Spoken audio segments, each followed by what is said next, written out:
Hi అండి, అందరికీ నమస్తే. ఈరోజు మనం ఈ వీడియోలో పిల్లలకైనా పెద్దలకైనా మంచి రుచికరంగా మిల్లిమేకర్లతోటి లంచ్ బాక్స్ రెసిపీ తయారు చేసుకుందాము. ఇది మస్తు తొందరగా అవుతుంది, పని కూడా ఎక్కువేమి ఉండదు, హల్కగా చేసుకోవచ్చు, రుచి కూడా మస్తు మంచిగా ఉంటుంది. మీరు కూడా మీ ఇంట్లో ఒకసారి ఈ మిల్లిమేకర్ లంచ్ బాక్స్ రెసిపీని తయారు చేసుకొని చూడండి. ఈ లంచ్ బాక్స్ రెసిపీ తయారు చేయడానికి నేను ఇక్కడ మామూలు సైజు ఉన్నటువంటి ఒక 25 మిల్లిమేకర్లను తీసుకొని ఒక గిన్నెలో వేసుకుంటున్నా. ఇప్పుడు దీంట్లో కొన్ని వేడి నీటిని పోసుకొని ఈ మిల్లిమేకర్లను ఒక 10 నిమిషాల పాటు నానబెట్టుకుంటున్నా. ఇక 10 నిమిషాలు అయినాయి, మిల్లిమేకర్లు మంచి నానినాయి. ఇప్పుడు మిల్లిమేకర్లలో నీళ్ళు ఉంటాయి కదా, ఈ నీళ్ళన్నింటినీ పిండేసుకుంటా వీటిని వేరొక గిన్నెలో వేసుకోవాలి.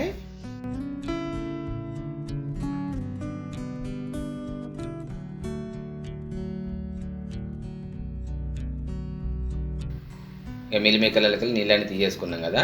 ఇక ఇప్పుడు ఈ మిల్లిమేకర్లను మరీ పెద్ద కాకుండా మరీ చిన్న కాకుండా వేళ్ళతోటి చిన్న చిన్న ముక్కలుగా చేసుకోవాలి. మిల్లిమేకర్లు నాని మెత్తనే ఉంటాయి, చేతులతో కట్ చేసుకోవచ్చు, చాకుతో కట్ చేయాలని ఏం లేదు.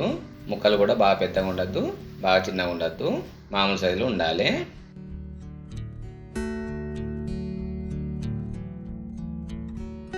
ఇక ఇప్పుడు స్టవ్ మీద ఒక కడాయి పెట్టుకొని దీంట్లో 2 చెంచాలు నువ్వులు వేసుకోవాలి.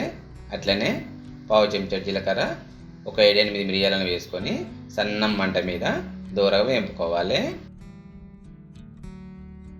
ఇక ఇవి వేగినాక ఒక 3-4 ఎండుమిరపకాయలను చిన్న సైజు ముక్కలు కట్ చేసుకొని దీనిలో వేసుకొని వీటిని కూడా దూరగా వేపుకోవాలి.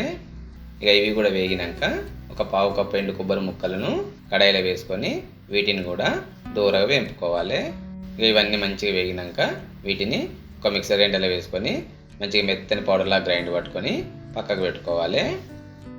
ఇక ఇప్పుడు స్టవ్ మీద ఒక కడాయి పెట్టుకొని దీంట్లో 2 పావుల నూనె పోసుకోవాలి.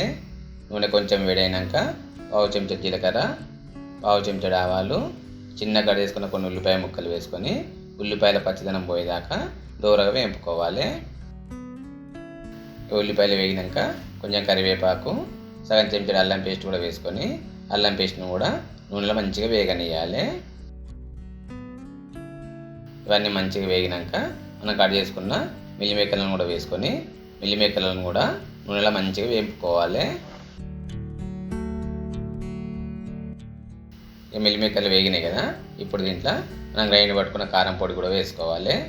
అట్లనే 2 చెంచాల నూనె వేసుకొని వీటన్నిటిని మళ్ళీ ఒకసారి మంచిగా కలుపుకోవాలి.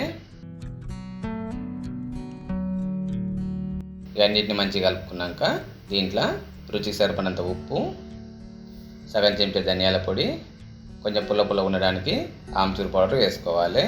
ఆమ్చూర్ పౌడర్ లేని వాళ్ళు నిమ్మరసం కూడా పిండుకోవచ్చు. ఇవన్నీ వేసుకొని మళ్ళీ ఒకసారి మంచిగా కలుపుకోవాలి. కలుపుకొని కొద్దిసేపు వేడి కానియాలి. ఇవన్నీ మంచిగా వేగినాక మనం ముందుగానే పుల్లలు తీసుకున్న అన్నాన్ని దీంట్లో వేసుకోవాలి. అట్లనే కొంచెం కొత్తిమీర కూడా వేసుకొని వీటన్నిటిని మంచిగా కలుపుకోవాలి. అన్నిటిని మంచిగా కలుపుకొని కొద్దిసేపు వేడి కానియాలి. వేడైనాక స్టవ్ బంద్ చేసి దించి పక్కకు పెట్టుకోవాలి. ఇంతే, మనకు మంచి రుచికరమైన మిల్లిమేకర్ రైస్ తయారైపోయింది. చూసిరు కదా మిల్లిమేకర్ రైస్ ఎంత మంచి తయారైందో, చూసిరు కదా ఎంత అల్కగా అయింది, జప్పనైంది కదా. ఇలా పెద్ద పని ఏం లేదు, మెల్లగా నిమ్మలంగా నిదానంగా చేసుకుంటే మనకు మంచి రుచికరమైన లంచ్ బాక్స్ రెసిపీ తయారవుతుంది. మీరు కూడా మీ ఇంట్లో ఒకసారి ఈ మిల్లిమేకర్ రైస్ తయారు చేసుకొని చూడండి, మస్తు మంచిగా ఉంటుంది.